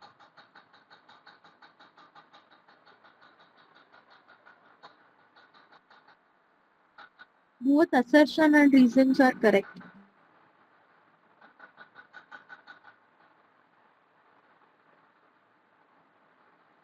It not only works on conducting surface, it also works on insulating surface. Okay.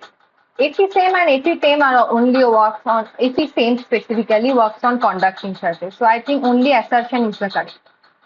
That AFM measures the force of attraction between a probe and the sample surface. Okay. Even if it is a non-conducting surface, what does AFM do? AFM.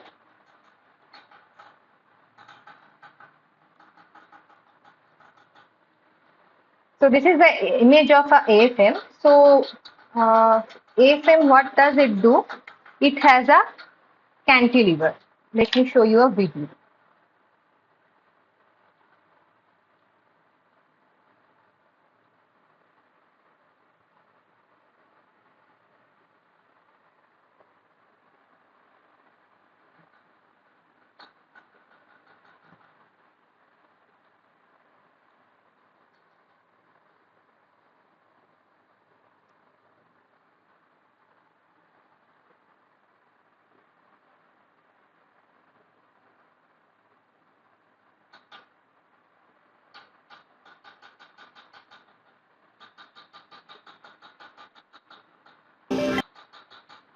So you can see here. It has contact mode. That means this cantilever, this is a cantilever and this is your substrate. Okay. So this cantilever touches your substrate. When it touches your substrate, that is called contact mode. When it doesn't touch your substrate, that is the non-contact mode. And when it is tapping, that means suppose this is a substrate. I don't know you can see it or not. When suppose this is your substrate, and when the cantilever is like that, when it tapping like this and measuring the surface height, that is the tapping mode of the AFM. So here you can see contact mode is the basic mode. In this mode, cantilever scans while applying a constant force onto the surface.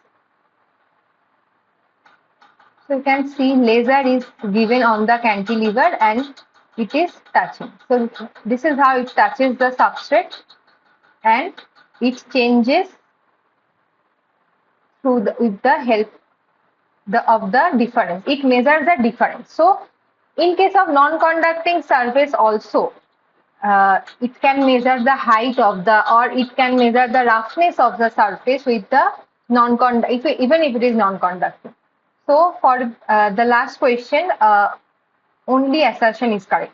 Only FM measures the force of attraction between a probe and the sample surface. Okay.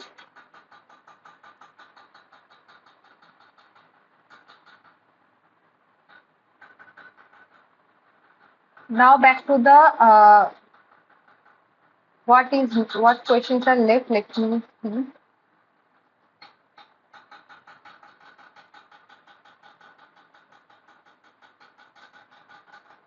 So a gecko can lift 130 kg. 130 kg weight. Okay, this is huge. Next, how do moth eyes help in self-cleaning the windows?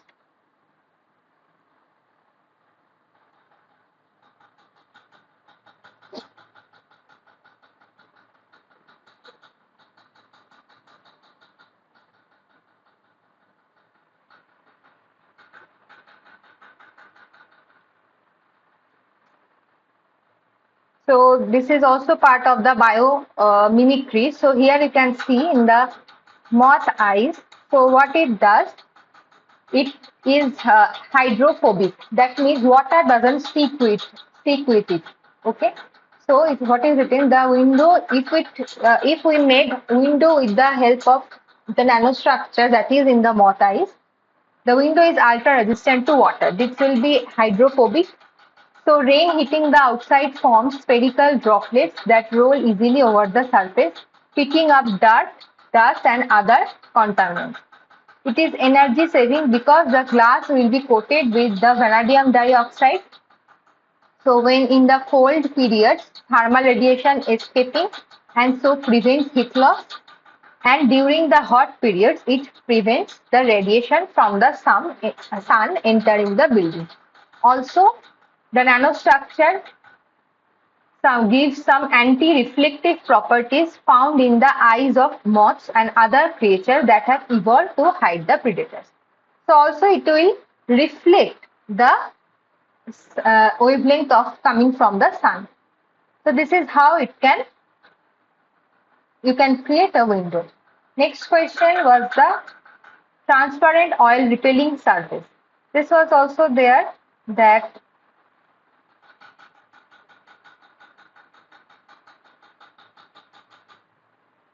so by using femtosecond laser ablation, you can create rough nanostructure on a silica glass surface. So I have shown you the laser ablation method. So in case of silica, if you want to create silica nanoparticles, so you have to take a silica metal bar and you have to keep it inside a solution and laser should be bombarded on that and it will create a rough nanostructures of the silica glass surface. You can see here how rough it has created and this can be applied to form as it is very rough. It is not it will repel the water as it is very rough surface, right? And it will be also transparent.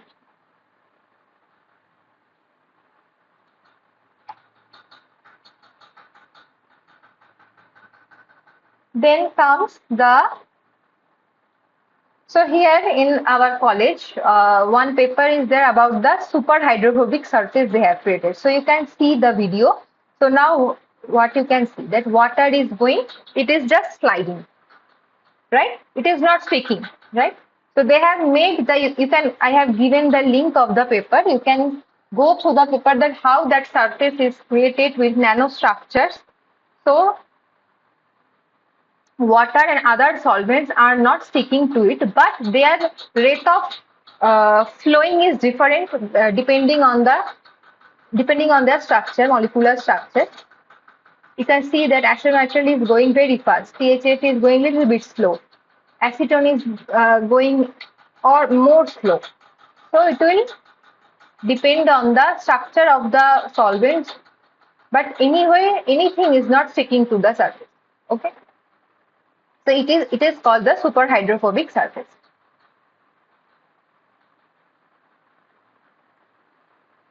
So we have done this. Nanoparticle synthesis part is done.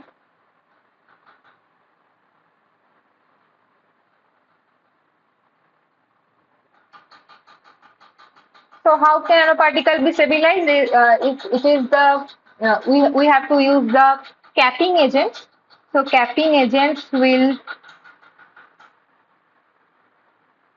create some kind of negatively charged particles, and that will help them. The electrostatic, basically electrostatic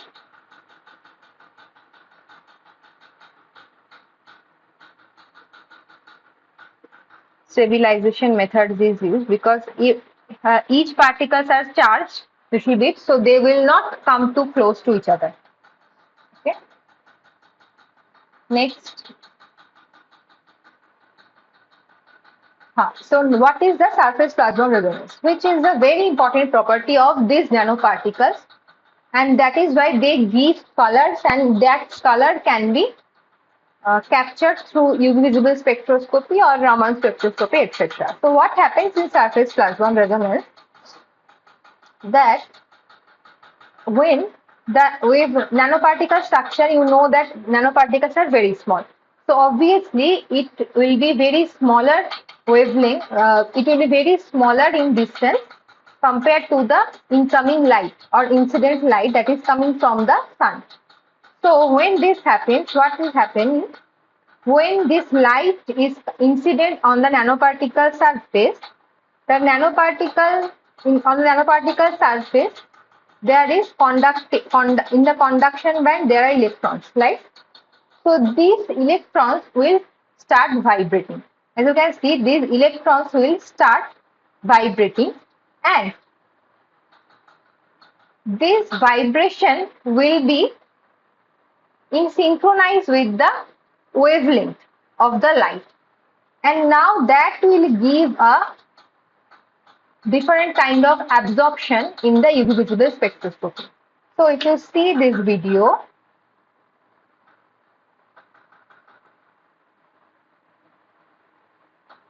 yes, Nidhi, I am doing PhD here. I am a third year PhD student in the Center for Nanotechnology, IT Guwahati.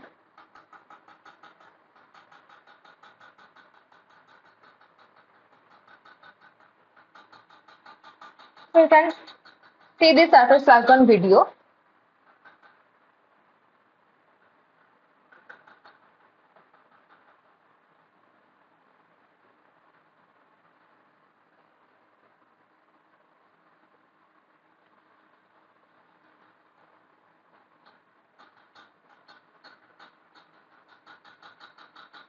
So what happens?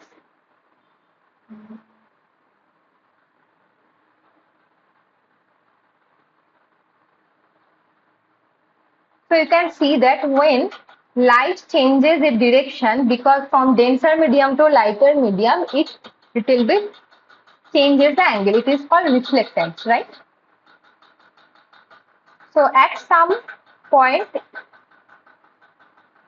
it just angles at a certain angle, that is called the critical angle, which is just as the along the surface or along the interface. And if we change the angle even more, what will happen? From which direction the light is incident, from that direction the light will reflect. So that is called internal reflection. You all have studied that.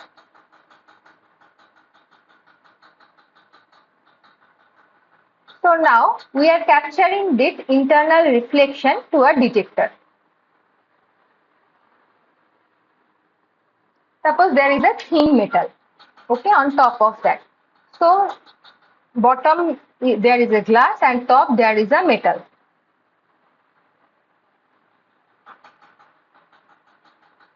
So you can see that incident light is there and it will be internally reflected, and that is captured in the detector. And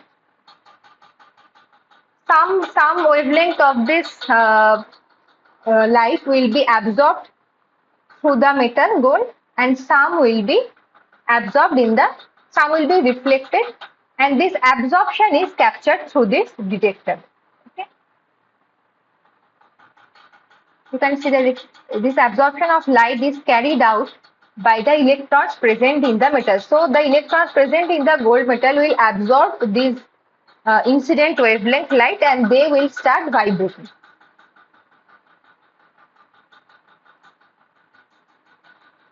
Because of the absorption energy of the electron starts oscillating, and it is not a single electron that oscillates, it is a group of electrons that oscillates, collectively absorbs the energy of the incident light, and these group of electrons undergoing oscillations because of energy absorption. This group of electrons undergoing oscillation, this phenomena is called the plasmon, and we can see it through the UV visible spectroscopy. So now if we add some, suppose we are adding some analyte there. Here in the image you can see that here we are adding first. Initially there was the AU layer, so there was some kind of absorption. Now when I am giving the bioreceptor, the absorption will change, because now something more is added to the gold surface. It is not only the pure gold surface. So that will lead to change in the absorption curve.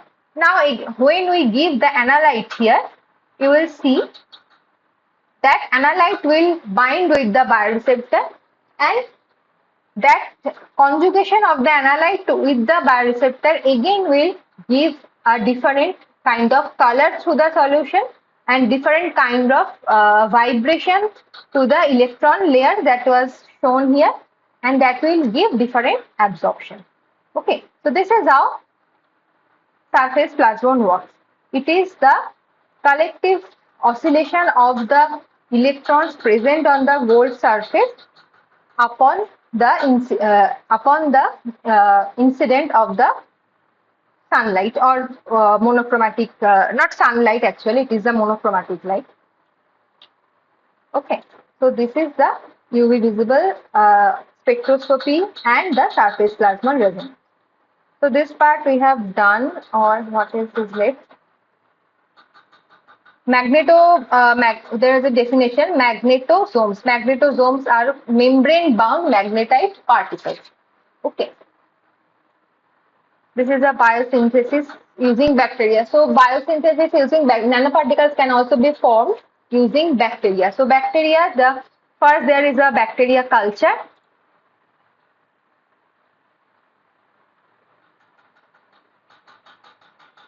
There is a bacteria culture. Now we are taking a little bit portion of it, and we are giving some media for 24 hours, and we are adding some kind of sterilized aqueous solution, and we can keep it in a shaker, and that will give our bio nanoparticles from the bacteria. Next question is the What enzyme is used for the silver nanoparticle? So silver nanoparticle using chemical synthesis, we use nitrate reductase. Okay, silver nitrate we use. So any kind of nitrate enzyme is nitrate reductase enzyme is used for silver nanoparticle. Methods of nanoparticle characterization. So characterization part is very important. So first is the UV visible spectroscopy. Okay, second one is the AFE-SEM. Third one is the AFE-10. Or if it is kept on a surface, we want to know the surface roughness, that is given by AFM.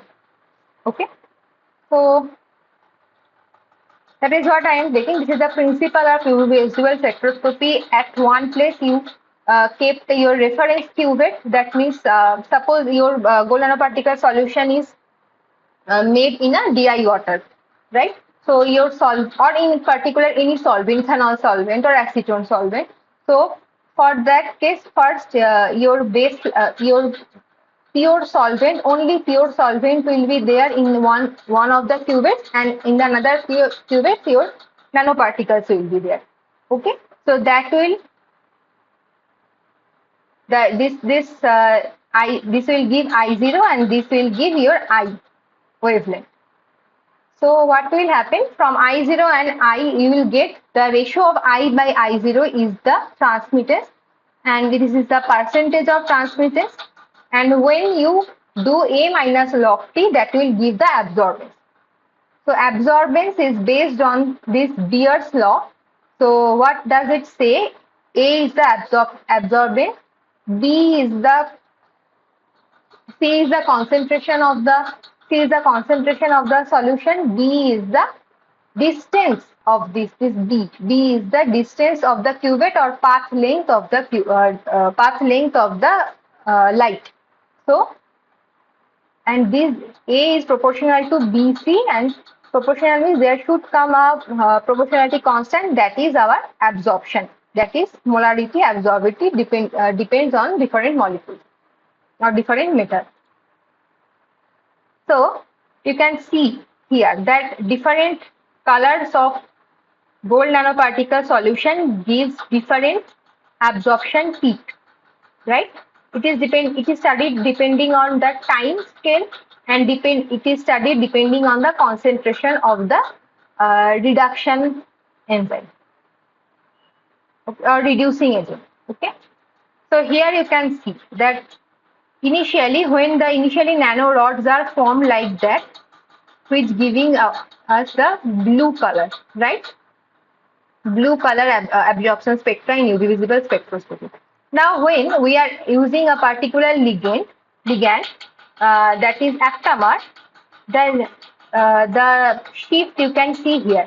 There is a little bit of 7 nanometer shift. That 7 nanometer shift itself will lead to different color change, and you can capture it through the UV spectra. Okay. And now when E. coli bacteria is added to that solution, that aptamer will attach the E. coli bacteria to the gold nanorods, and that again gives the 30 nanometer shift in the absorption spectra, and also visibly you can see the color change.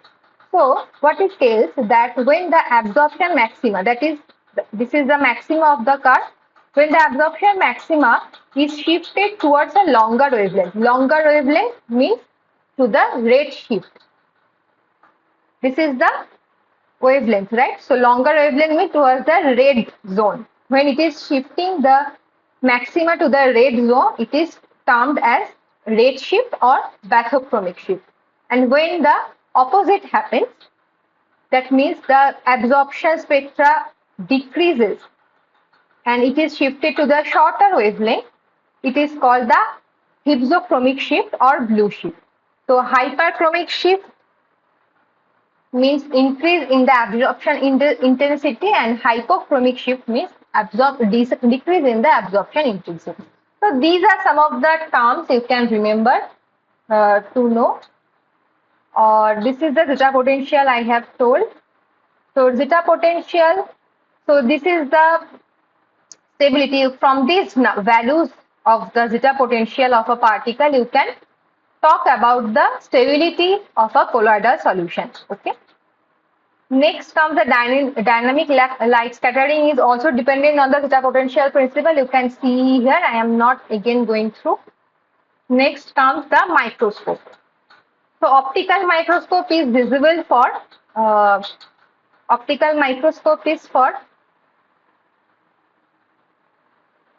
uh, micro level things.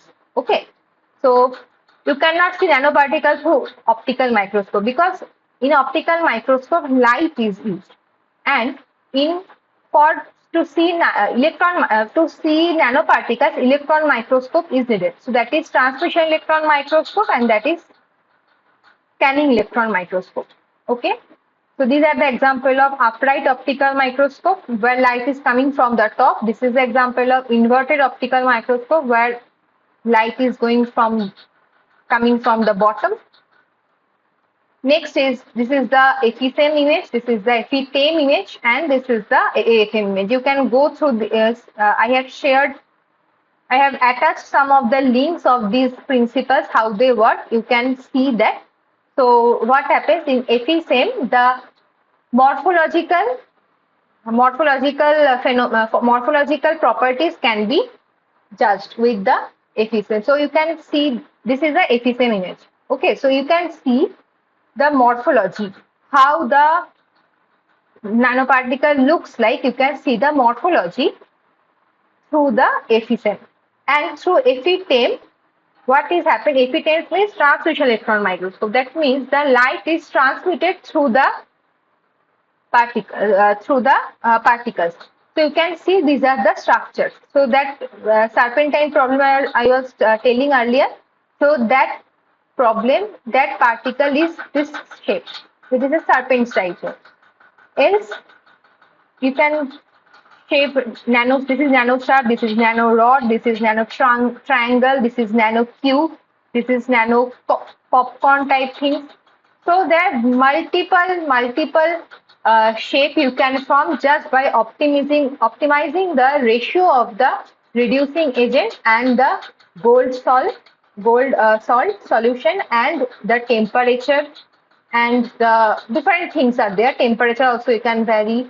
The salt concentration you can vary. Reducing agent concentration you can vary. Okay, you can add some another thing also, another capping agent or another reducing agent too. There are some different protocols for making different nanoparticles, but these are the basics. So I will share these slides also. You can go through this again. I have discussed the weekly assignment. I think this is clear, and I hope you have got to understand something.